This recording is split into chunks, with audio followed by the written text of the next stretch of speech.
오늘은 미스터리한 동굴에 대한 이야기입니다. 지금은 가려져 보이질 않지만 처음부터 가다 보니 동굴이 나타났는데 구성도 희한하네. 엄청 길었어요. 거짓말 조금 보태갖고 차 타고 한 10분 정도 가야 될 정도. 무서워 못 들어가. 태백시에 위치한 한 터널. 이 부근에서 의문의 동굴을 발견했다는 제보자를 만나봤습니다. 제가 처음 발견했을 때가 겨울이었는데 얼핏 지나가다 보니까 얼핏 보이는 거예요. 뭐가요? 구멍이. 구멍? 네, 차를 세워놓고 가보니까 터널인 거죠. 근처를 지나다 우연히 발견했다는 터널 하나. 그곳으로 제작진을 안내하는데요. 우거진 풀숲을 헤치고 들어가니 어렴풋이 보이는 무언가. 네, 바로 여기입니다. 저기.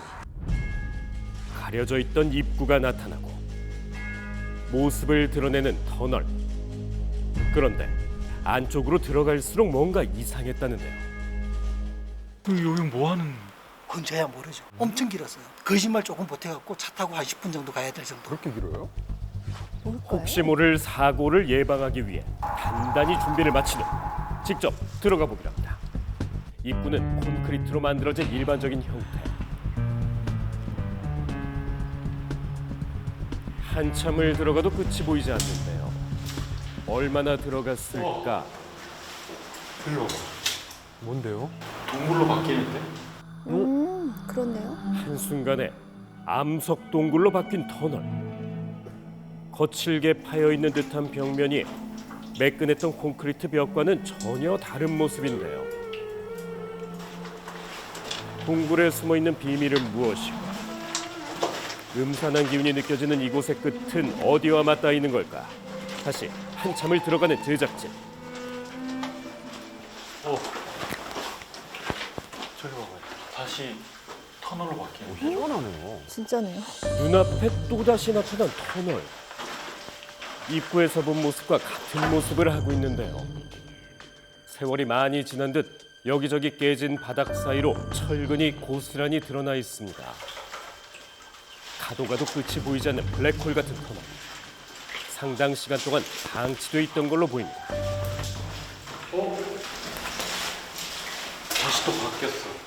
왜 이렇게 돼 있죠? 그런데 얼마나 지났을까? 눈앞에 다시 동굴이 나타났습니다. 콘크리트로 된 터널 입구를 지나면 곧이어 나타난 동굴. 그리고 그 동굴의 끝에서 기다리고 있는 또 다른 터널. 계속해서 반복되는 동굴과 터널. 이름하여 어디까지 가는 거죠? 반반 아수라 동굴. 그렇다면 그 길이는 얼마나 될까? 길이가 무려 410m. 그 끝에 도달했습니다. 막혀있네요. 수많은 동굴을 다녔던 제작진도 이렇게 깊은 곳에 들어온 건 처음인데요. 그 끝을 천천히 살펴봅니다. 또 있어요? 위로 공간이 있나요? 그런데 이곳이 끝이 아니다. 오른쪽에 이어진 조금 작아 보이는 동굴 또 하나. 심지어 물줄기까지 뿜어져 나오고 있었는데 더 이상은 안전상의 이유로 진입이 불가했습니다. 풀숲에 깊이 숨겨져 있던 곳. 콘크리트로 된 터널과 암석 동굴이 계속해서 반복되는 끝을 알 수 없는 곳. 이유가 있어서 이렇게 해놓은 것 같긴 한데 지금도 좀 용도가 왜 뭘까요? 이렇게 만들어졌는지 궁금하네요. 저는 지금도 모르겠어요. 한적한 도로 옆에 숨겨진 반반 동굴 미스터리.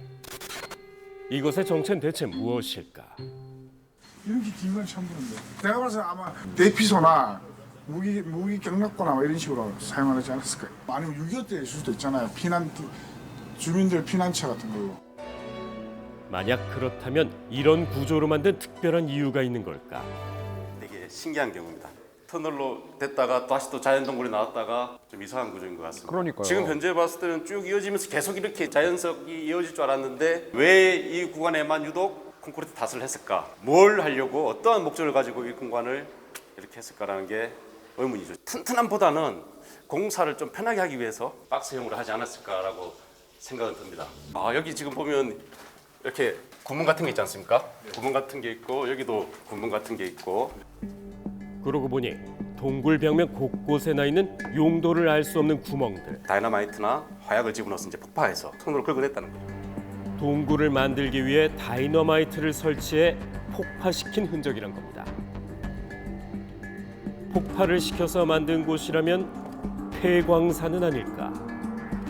갱도라고 치기에는 이 통로가 좀 협소하고요. 그리고 이 구간만 머무르지 않고 계속 갱도를 파서 이렇게 작업을 해야 될 터인데 왜 굳이 부분적으로 이렇게 두꺼운 콘크리트를 닷을 하는 이유가 뭐가 있을까라는 의문점이 듭니다.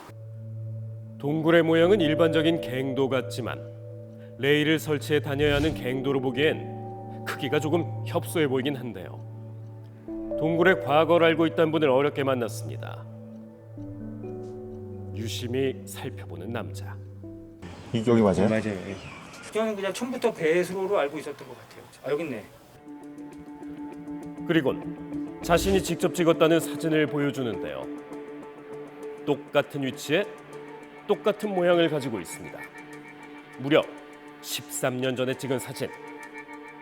그렇다면 이곳의 정체가 정말 배수로? 우량 터널한테 시설물 해서 관리를 하는데 네. 따로 배수라고 등록을 하진 않아요. 정황상 수로 안 보지 않겠냐. 근데 이거를 왜 설치했고 뭐 이것들은 지금 알 수가 없는 상황이거든요. 근처에 위치한 한 대형 모터 스포츠 센터. 이곳 직원들은 동굴을 알지도 모릅니다. 이게 옛날에 연화광업소 폐석부지 여기가 광산에 보면은 탄캐오 경석이 남지요. 돌멩이. 여기다 갖다 버린 곳이에요. 여기가 약 20여 년 전 폐광된 한 광업소의 광물 찌꺼기를 묻어놓은 곳이란 건데 수소문 끝에 그곳에서 일했던 직원을 만날 수 있었습니다. 이게 비상수로 맞아요. 레이싱 파크. 이게 광미댐이래. 광미댐이 뭔데요? 광석을 뽑아낸 다음에 남는 돌가루 그걸 갖다 쌓아놓은 거예요. 비가 많이 오면 골짜기가 꽤 깊어요. 물이 많이 나온다고. 그러면 밑에 지하로 못 빠져나가면 이 광미 쌓아놓은 위에 넘치면 터지는 거죠. 이걸 방지하기 위해서 비상수를 뚫은 거예요. 아, 비상수로요. 광물을 선별한 후 가치가 없어 버려진 광물 찌꺼기들을 쌓고 빠져나가지 못하도록 막아놓은 광미댐. 이 동굴은 댐이 터져 오염물질이 유실되는 것을 방지하기 위해 비가 많이 올 때를 대비해 만든 비상수로라는 거죠. 그렇군요. 안반이 튼튼하니까 그 주인은 돈을 좀 아끼려고 내비둔 거예요. 콘크리트로 한 데는 안반이 나쁜 거예요. 부분적으로. 또한 약한 안반 부분만 콘크리트로 덧대어 무너지지 않게끔 공사를 했다는 사실. 만약 광미댐이 붕괴된다면 브라질에서 일어났던 광미댐 붕괴 사고처럼 몇백 명의 인명피해가 발생할 수도 있는 상황. 실제로 연화 광업소 중 한 곳에서도 광미댐이 무너졌던 적이 있는데요. 황화광물이라는 것이 있어요. 이 황화광물은 중금속이 황이랑 결합된 물질들인데 이런 게 산소에 노출되거나 물하고 반응을 하게 되면 황산염으로 바뀌면서 중금속을 배출하게 되고 또 수소를 발생시켜서 pH를 굉장히 낮게 하죠. 그래서 이렇게 pH가 낮고 중금속이 많은 산성 배수를 배출하게 됩니다. 물의 pH가 낮아지게 되면 이 물속에 있던 생태계가 파괴되면서 생명체들이 죽게 되죠. 또 이러한 것들이 지하수나 하천수를 통해서 토양에 공급되면 토양 또한 이러한 그 생태계 파괴가 일어나게 되고요. 이런 것들이 또 더 나아가서는 토양의 중금속을 또 농축시킬 수도 있죠. 그렇다면 현재 오염물질이 나오고 있진 않은 건지 우려가 되는데요. 관리는 제대로 이루어지는 걸까? 네, 그래서 거기서 이제 나오는 그 폐수들 같은 경우에는 거기서 정화를 시켜서 방류를 시키는 거거든요. 저희가 이렇게 뭐 침전도 시키고 거기서 나오는 슬러지도 있는데 슬러지는 또 주기적으로 일단은 처리를 하고 있고 수질도 측정을 매번 하고 있거든요. 또한 광미댐과 연결돼 있는 비상수로도 빼놓지 말아야겠죠. 앞으로 뭐 한 4, 50년 버텨왔다고 하지만 그래도 이 수로 같은 경우에는 100년, 200년을 계속 해야 될 목적을 가지고 있지 않습니까? 그렇다면은 좀 더 튼튼하고 견고하게 재정비가 필요하지 않을까라고 생각을 하고 있습니다. 최고의 방지책은 문제가 생기지 않도록 사전에 예방하는 것. 어떤 피해도 일어나지 않게 관심을 갖고 지켜봐야겠습니다.